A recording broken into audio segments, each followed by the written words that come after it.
bienvenue à notre tranche d'émission intitulée Le voile déchiré. Je vous assure, aujourd'hui nous allons nous entretenir sur un très grand sujet au-delà du voile. Et c'est ainsi que j'aimerais nous inviter directement à lire un texte de la Bible. Et nous sommes dans le livre de Esdras, chapitre 2, et le verset 62 au verset 63. La Bible dit ceci.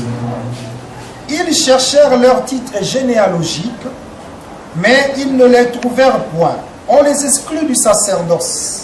Et le gouverneur leur dit de ne pas manger des choses très saintes jusqu'à ce qu'un sacrificateur ait consulté l'Urim et les Thummim. Que Dieu soit loué. Le texte de Esdras, chapitre 2, le verset 62 au 63e que nous venons de lire, nous parle de cette famille qui a manqué de la place dans le sacrificature au temps où Israël était en exil. J'aimerais dire d'emblée, cela est l'image de l'Église où nous n'avons pas jadis le droit de citer, le droit dans les cités célestes. Et Dieu, par l'entremise de son Fils unique, le Seigneur Jésus-Christ, aujourd'hui, nous sommes parmi les rachetés et nous faisons partie d'un sacerdoce qui n'est pas lévitique, bien entendu, mais ce sacerdoce est royal. Et ce texte disait que cette famille, que ces gens ne pouvaient pas manger des choses saintes. Ils devaient être mis à l'écart jusqu'à ce qu'un sacrificateur y consultait l'Urim et le Thummim. Et nous sommes dans la joie parce qu'un souverain sacrificateur a passé les parvis pour le lieu saint et jusqu'au lieu très saint.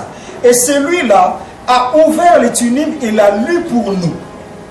Et voilà pourquoi ce mouvement du parvis au lieu très saint, franchir le voile du temple, c'est le mouvement que l'Église doit connaître pour entrer dans le Saint de Saints, là où notre Maître est en train de lire l'Urim et le Thummim pour nous.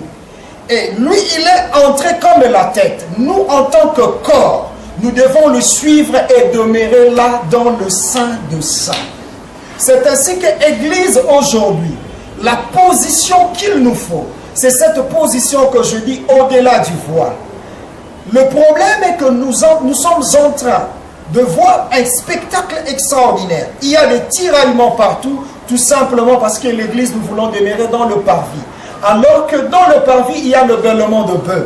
Dans le parvis, il y a le tourment. Dans le parvis, il y a le tiraillement. Mais Dieu nous appelle à une relation beaucoup plus intime, qui est de l'autre côté, dans l'au-delà du voile. J'aimerais que nous puissions lire encore, ensemble avec nous, bien entendu, Ruth chapitre 2, et cela va nous situer et comprendre pour quelle raison nous sommes appelés à aller au-delà du voile. Dans le chapitre 1er de livre, la Bible nous explique comment est-ce que Ruth était allée glaner dans les champs de Boaz. Ruth glanait avec les serviteurs de Boaz. Elle avait le droit de glaner. Mais laissez-moi nous dire que chaque soir, elle rentrait chez sa belle-mère Naomi, le main sale, avec la sueur. Elle travaillait dans les champs de Boaz, mais le salaire ne correspondait pas au travail. J'aimerais nous dire, Église, nous ne sommes plus la malédiction d'Adam, où la Bible dit, tu mangeras à la sueur de ton front. Et nous sommes sous la grâce, parce qu'un jour, notre jardinier est rentré dans son jardin de bonheur pour pouvoir nous arroser. Et c'est ça même l'explication de la croix, c'est le retour dans les jardins de bonheur. Je voulais entrer directement dans ce que j'étais en train de dire. Et lorsque Naomi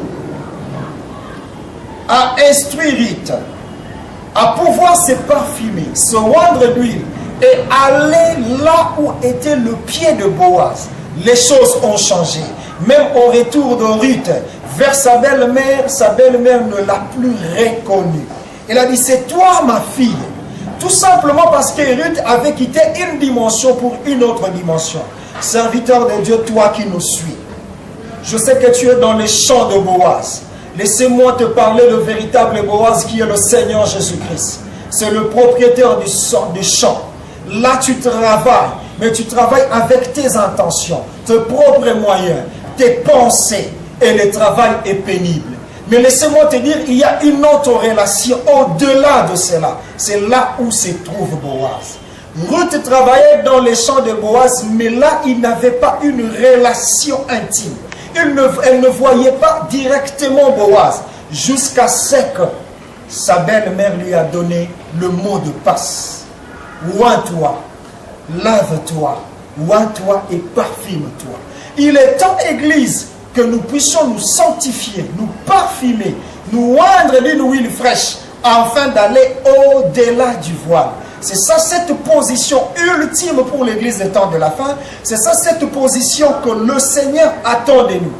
Et ce jour-là, lorsque Ruth était en face de Boaz, Boaz lui a demandé son manteau. Je vais en revenir. Au-delà du voile, ce n'est qu'une position que le Seigneur attend de nous en tant qu'Église pour une relation intime avec lui. Comme je venais de le dire, Ruth, lorsqu'elle a quitté le champ de Boaz, bien que là, elle travaillait avec le serviteur de Boaz, elle travaillait comme tous les autres, mais un travail pénible. Elle rentrait fatiguée. C'est ce qui nous arrive dans le ministère. Nous travaillons croyant aider Dieu. Nous travaillons fournissant des efforts, notre énergie, croyant aider Dieu dans certaines choses. Laissez-moi nous dire, le christianisme n'est pas bâti sur des bonnes pensées, mais le christianisme est bâti sur Christ.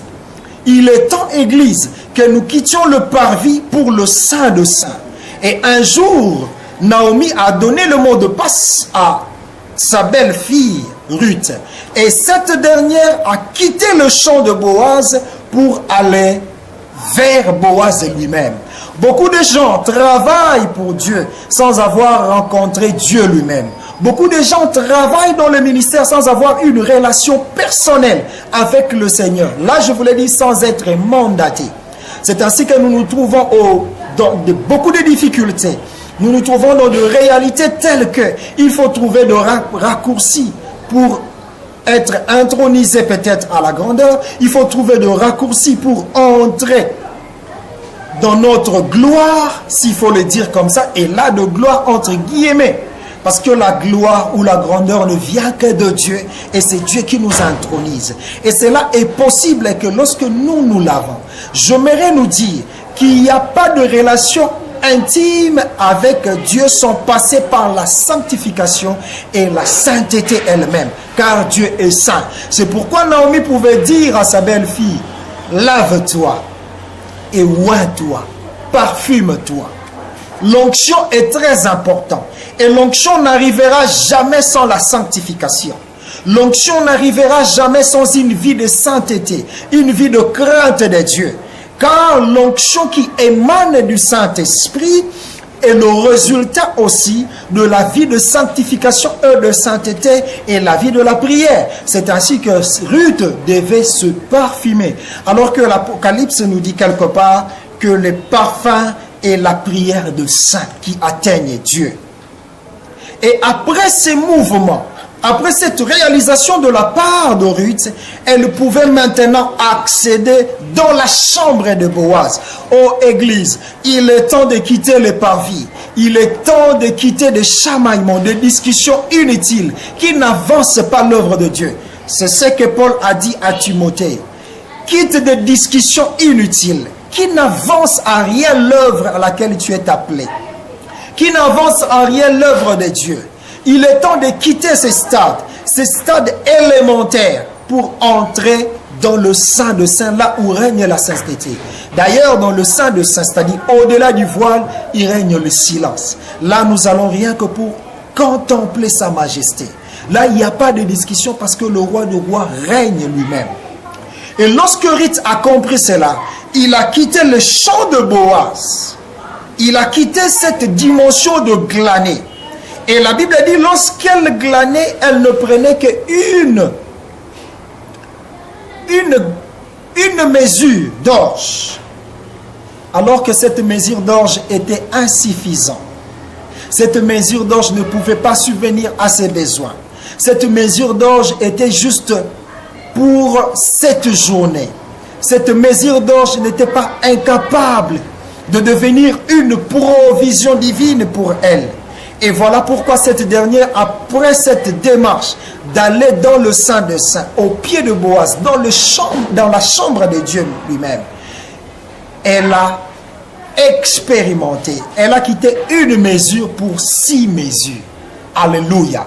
J'aimerais nous dire une chose, qu'il y a de grandes choses qui nous attendent dans la présence de Dieu. Dans la présence de Dieu, nous recevons de lui des choses merveilleuses pour transmettre à son peuple. Dans la présence de Dieu, nous recevons de lui des choses merveilleuses pour notre bénéfice en tant que ministre. Et la Bible dit, Boaz a demandé à Ruth juste son manteau. Bien-aimés, laissez-moi nous dire, Dieu nous fait dans le lieu très saint, là où Jésus est entré comme le sacrificateur, lisant l'Urim et les Thummim pour nous. Et nous, en tant que l'Église, nous avons maintenant le droit de cité céleste. Nous avons le droit dans la sacrificature pour entrer comme corps. Et lui qui était entré comme une tête en première. Et là, il veut que nous puissions demeurer en intimité avec lui, afin de recevoir de lui l'instruction, afin de recevoir de lui la grâce qu'il est possible. Et je l'ai dit que nous ne sommes plus dans la malédiction d'Adam, car le second Adam a accompli sa mission. Et si à Adam, il devait manger par la sueur de son front, nous, la Bible dit que nous ne pouvons pas travailler plus que celui qui a travaillé à notre place. Et la Bible dit tel qu'il est, tel que nous sommes dans ce monde. Lui, il a travaillé, il a vaincu. Et nous n'avons pas à nous poumonner, à demeurer dans des délivrances et délivrances comme si le Seigneur n'a rien fait à la croix de Golgotha. Laissez-moi nous dire que notre délivrance a été octroyée. Il nous suffit seulement d'entrer dans le Saint des Saints, là où il est. Et le Seigneur, le véritable Boaz, aura besoin juste de notre manteau. Il a dit à Ruth, donne-moi ton manteau. Il est temps, ô homme de Dieu, il est temps, ô ministre, enfant de Dieu, que nous puissions nous décharger de notre manteau. Nous puissions nous décharger, nous dépouiller de notre propre gloire, nous dépouiller de nos avantages, nous dépouiller de notre savoir, de notre connaissance qui nous avance à rien du tout. D'ailleurs, l'apôtre Paul dit que la connaissance enfle. Alléluia. Je ne vais pas entrer dans les détails de ces choses. Mais seulement ici, je vais nous dire, notre couronne, notre gloire, notre connaissance, notre savoir, nos pensées, nous devons nous déposer sous le pied de Boaz. Celui-là est capable de nous le rendre, mais avec sur-mesure d'orge. Et la Bible dit, lorsque Ruth est entrée chez sa belle-mère, et la belle-mère ne l'a plus reconnu pour lui dire, c'est toi. Je vais dire à quelqu'un qui nous suit en ce net moment. Lorsque nous demeurons dans le Saint des Saints, quelque chose se passe.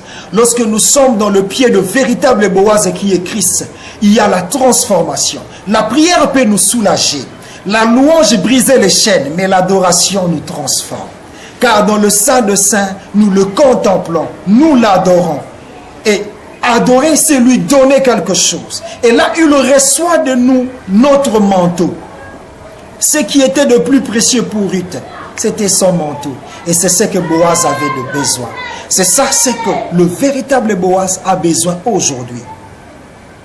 Comme dans notre premier numéro, on a parlé de l'adoration. On a dit que l'adoration nous amenait dans le Saint des Saints, dans la présence de Dieu, dans l'intimité avec lui. Laissez-moi nous dire, c'est là que le Seigneur nous attend pour le servir.